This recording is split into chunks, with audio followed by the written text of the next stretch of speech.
America ने दावा किया है कि यूक्रेन युद्ध में इस्तेमाल के लिए रूस को ईरान से मिले ड्रोन में तकनीकी समस्या आ रही है।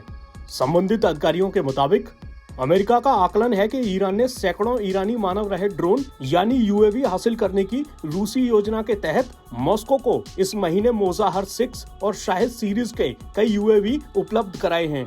न्यूज एजेंसी एपी की एक रिपोर्ट में इस बात की जानकारी दी गई है।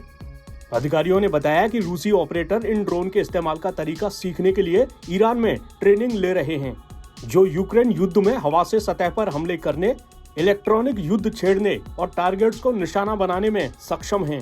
बाइडेन प्रशासन ने पिछले महीने सैटेलाइट से लिए गए कुछ चित्र जारी किए थे, जिनसे संकेत मिले थे कि रूसी अधिकारियों ने ईरानी ड्रोन का जायजा लेने के लिए 8 जून और 5 जुलाई को ईरान के काशान वायु सैनिक अड्डे का दौरा किया था। उस वक्त व्हाइट हाउस के राष्ट्रीय सुरक्षा सलाहकार जैक सुलिवान ने जोर देकर कहा था कि बाइडेन प्रशासन को जानकारी मिली है कि ईरान सरकार रूस को सैकड़ों यूएवी मुहैया कराने की तैयारियों में जुटी है। बताया जा रहा है कि यूक्रेन में अपने विशेष सैन्य अभियान को लेकर सप्लाई चेन्स पर प्रतिबंधों का सामना कर रहे रूस ने हथियारों की खरीद के लिए एक प्रमुख भागीदार ईरान की तरफ रुख किया है। अधिकारियों ने कहा कि ईरान के एक वायुसैनिक अड्डे पर इस महीने कई मौकों पर मॉस्को को आपूर्ति के लिए रूसी विमान में यूएवी उपकरणों की लोडिंग करते हुए देखा गया है।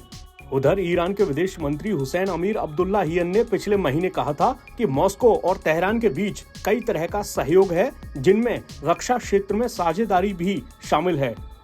हालांकि उन्होंने ये भी कहा था कि ईरान यूक्रेन युद्ध में शामिल किसी भी पक्ष की मदद नहीं करेगा, क्योंकि उसका मानना है कि इस युद्ध को रोकने की जरूरत है। उधर रूस के साथ युद्ध के बीच यूक्रेन के राष्ट्रपति वोलोदिमीर ज़ेलेंस्की ने रूस को बड़ी धमकी दी है।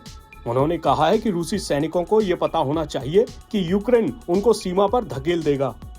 ज़ेलेंस्की ने कहा कि अगर रूसी सैनिक जिंदा रहना चाहते हैं तो ये वो वक्त है जब रूसी सेना यूक्रेन से भाग जाए।